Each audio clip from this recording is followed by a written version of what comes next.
As many of you know, the past year and a half dealing with the pandemic has caused a lot of Yu-Gi-Oh prices to skyrocket. Obviously, it's not just our game that's been affected, but there's been a ton of cards in the game that have spiked in price to the point where we have like over 10 meta cards that were at one point over $100 with no real reprint in sight. With the Megatins on the horizon, as well as a couple of sets including King's Court and Battles of Legend, I thought it'd be cool to take a look at some cards that are desperately in need of reprint, or at least cards I'd like to see reprinted, that are maybe a little bit different than the exact ones everyone's talking about. So, just to preface this, obviously things like Nadir's Servant, Lightning Storm, Tactics, all of that, those are all cards that obviously do need reprints, and there are going to be some I mentioned that are pretty obvious in their own right. However, this is more of a wish list than it is a prediction list, and this is what I want to see in Battles of Legend, whatever is titled. I'm not really sure. The reason that I'm choosing Battles of Legend, and may do one for King's Court later, is because typically Battles of Legend tends to be one of the sets that reprints a lot of stuff that maybe the Megatins can't hit or won't hit because they weren't out in, you know, the past year in terms of sets. Usually the Megatins, with a few exceptions, back in 2019 or 2018 when they put Demise and the other ones in there, for the most part, those Megatins typically reprint only cards from the core sets and maybe a few things from side sets. Battles of Legend typically picks up a lot of the slack. Last year's Battles of Legend saw a bunch of prints for things like Book of Moon as an ultra rare, Invocation, although it was short printed, and tons of other cards that I can't even think of off the top of my head, like Boost Warrior. That's a card that was obscure, getting up there in value, and Battles of Legend kind of took care of giving that its reprint. So, I've got 11 cards here because I am indecisive, and we're going to jump into them right now. Starting with number 1, and this, again, is one of the ones that I think is a relatively obvious discussion point. However, as a hero player, someone who loves the deck, I come back to it time and time again. It is completely absurd that we do not have access to Malicious Spain without paying a ridiculous amount of money. Now, the current value of Malicious Spain is around 140 to 145 at the lowest, and this is for an English copy. You can get foreign copies, German, Italian, Spanish, etc., a little bit cheaper if you look around and shop. Sometimes they pop up on TCG Player, sometimes they pop up on eBay, and I'm sure if you go to places like, well, Tier 0 if they had them in stock, but, you know, UK, eBay, and stuff, you might be able to find it there. But we're just focusing solely on, like, the English TCG North American market and what reprints are needed here. So, for a card that has, you know, a one-of in the deck that it's played in, while being very good, this card is almost $150 for one card. That's enough for some decks to just build a full, you know, singular deck if you can play somewhat budget.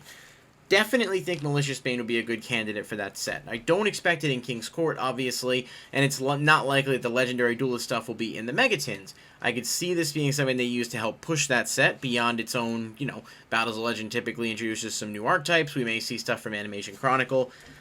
Malicious Spain is my number 1 pick. Now, next on my list is a Dusted Gold. It's sort of, you know, hand in hand that these follow. These are both one-ofs in their respective deck, and they're both extremely pricey. Now, a Dusted Gold is a really good card. Alright, a Dusted Gold, last I checked, was somewhere around $130 to $135. Some of them go higher. They typically do clear from the market, but much like Malicious Spain, you can find this, you know, a little bit cheaper for foreign copies because it wasn't anywhere near as short printed over there.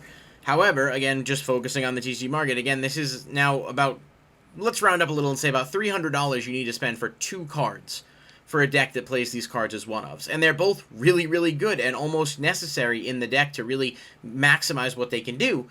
And these definitely need reprints. I'd like to see them both as secret rares in Battles of Legend, even if they did short one to the point where it wasn't, like, super commonly pulled, like Invocation was in the last Battles of Legend. It's still better than the, you know, the ratios on these now in Legendary Duelist Immortal Destiny were about 1 in 2 cases, which is the same odds as a Starlight rare in most scenarios. That is ridiculous, and that needs to be corrected. There's just no way around it. Next one is Invocation. Obviously, I mentioned this getting reprinted in last year's Battles of Legend. If you've looked at the market recently, this didn't do much of anything. For a while, the card was cheap, and by didn't do much of anything, I mean for its value. For a while, the card hit like 25 bucks and has just steadily gone right back up to the point where it's 45, 50. It was shorted in that set. They still have not done anything to make it accessible to us. And I don't know whether or not there's any plans to hit that engine, but I definitely think this should be more accessible just because of how good it is and how, like, much you have to spend regardless of, you know, which printing of it you want. $37 to $40. That is the Shadows of Valhalla Super Rare. There's not a ton of listings at that price, but some do go up and you can kind of snipe them. We should be at a point now where there's a copy of Invocation that's like 20 bucks or less. And ideally, they put it as an Ultra in the set where it's just standard chance of pulling it, same as everything else, and it settles around $10. That's my wish list for that anyway. Alright, Shooting Star Dragon. Now, obviously not the Ghost Rare, but Shooting Star Dragon is a card that, like, sees play in decks like Necros. It's always going to be a collector's card for what it is. The last printing of this we got was in Legendary Collection 5Ds as a super rare, and that was years ago. It was at least 5 years ago. It might have been longer.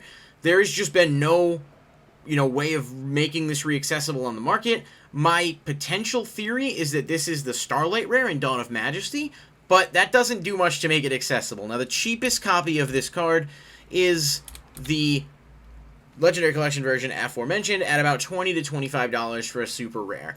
You know, that's a lot of money to spend on a card that, for the most part, you know, it just hasn't been made accessible in almost a decade, and is, you know, A, a card people want to have for collection purposes, and B, and arguably, you know, more importantly, a card that is just good and will always have some type of niche use, especially with people trying to always find ways to play Quasar and other Stardust Dragon cards. Next up, we've got Scrap Chimera. Now, this one should not be a shock to anyone. This needs a reprint sooner rather than later. I would honestly say just put it as a common in like an OTS or something just to get it to the players, because it's just going for extreme amounts of money right now.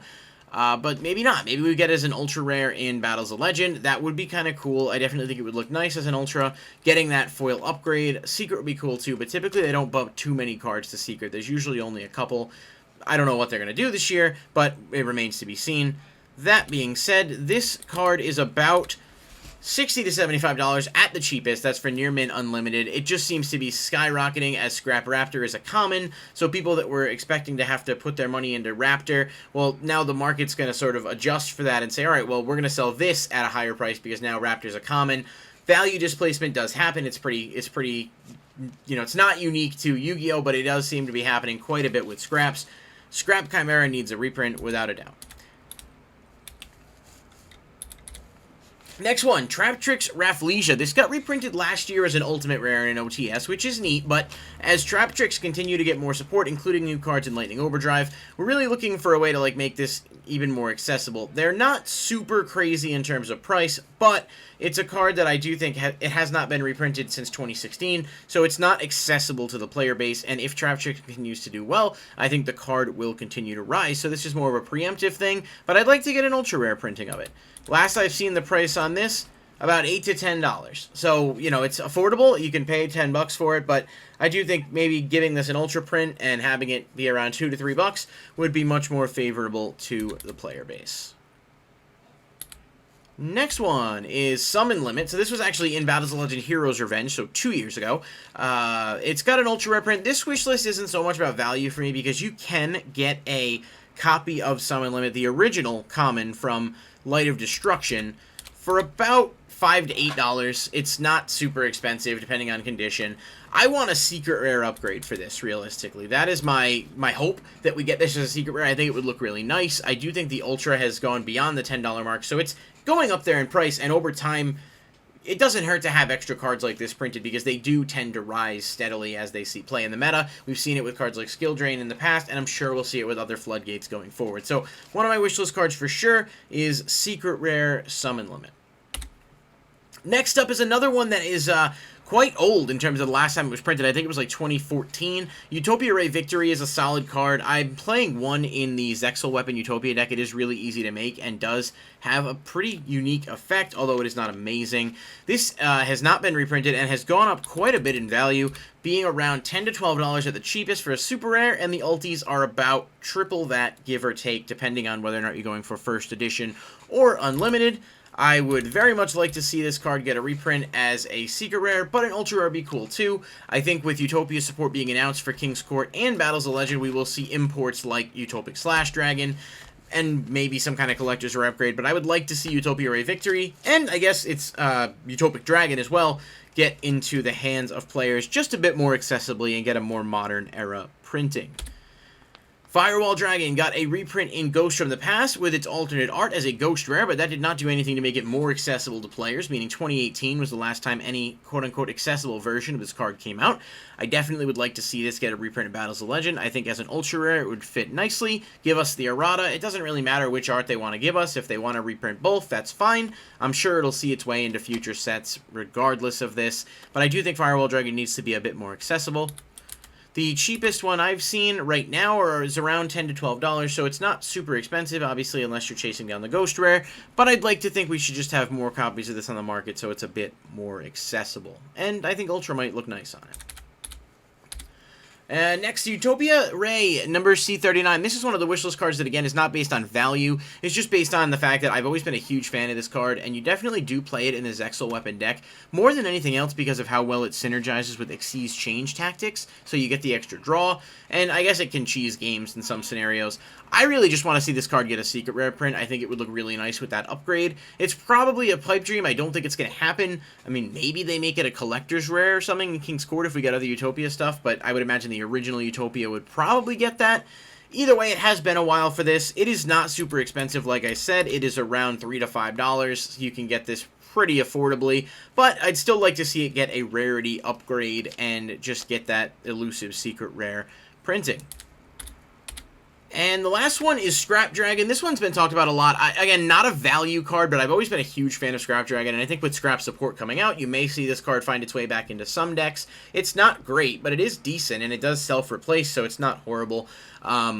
And again, just for price purposes, this card is, you know, $1, so it's not super expensive to get it in its cheapest incarnation, which is a common, but I really like to see it get a secret upgrade or a reprint as an Ultra. The only Ultra we got was in the original set that it came out in, which was Duelist Revolution. It's always been a really cool card, and I just would like to see it get reprinted with a foil, either foil upgrade, ideally a secret rare, or just an ultra rare, printing to get it into the hands of players and give a mid-rarity option to the people who can't afford or don't want to pay for the ulti. That being said, that's going to do it for today's video for the Battles of Legend wish list. Let me know what you guys thought. Let me know if there's things on here I didn't cover, things you want to see in Battles of Legend, and I'm working on doing something similar for King's Court, but I do think the pool of cards we'll be choosing from is a lot different. So yeah, if you enjoyed the video, please hit the like button and subscribe for more, and I'll see you next time, right here at Loveshack.